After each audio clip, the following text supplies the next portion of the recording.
Now to our continuing special reports for you. Two Americas focusing on issues that you may be aware of, but some you may not know about. Tonight's focus, energy production. In Pueblo, millions of tons of greenhouse gases are emitted from the Comanche power plant every year. The plant generates electricity that's used by consumers in other parts of the state.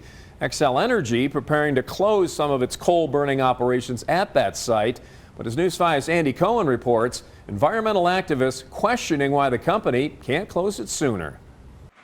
The contrast is hard to miss. Comanche Power Plant, the largest source of greenhouse gas emissions in the state, is almost completely surrounded by renewable energy providers and manufacturers. I don't think a lot of Puebloans realize that we have the state's largest polluter of greenhouse gases right here in our backyard. For most of the last decade, Comanche has emitted between 8 and 9 million tons of carbon dioxide each year, the most anywhere in Colorado. Unit 3 went offline in 2020 for repairs, but even then, Pueblo still had the state's second highest level of greenhouse gas emissions at more than 5 million tons. That includes not just CO2, but also other chemicals, such as nitrogen and sulfur compounds that have the capacity to affect health on an individual level. Pueblo deserves better. Environmental activists want the power plant gone, and Xcel is moving in that direction. Units 1 and 2 will be retired by 2023 and 2025, respectively.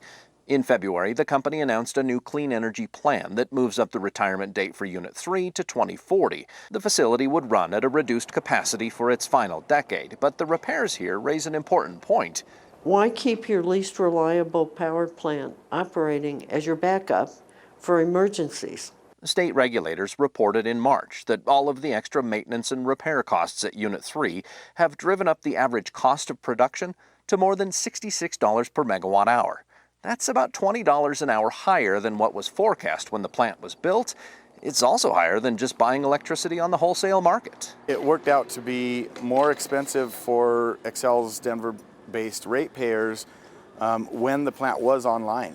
Yes, Denver-based ratepayers. Comanche doesn't serve Pueblo. Its only customer in town is the Evraz steel mill, which is now reducing its power consumption by switching to solar. I don't understand why it's Pueblo's responsibility to take on the burden of pollution and impacts from climate change so that Denver can be supplied with power. In Pueblo, Andy Cohen, News 5.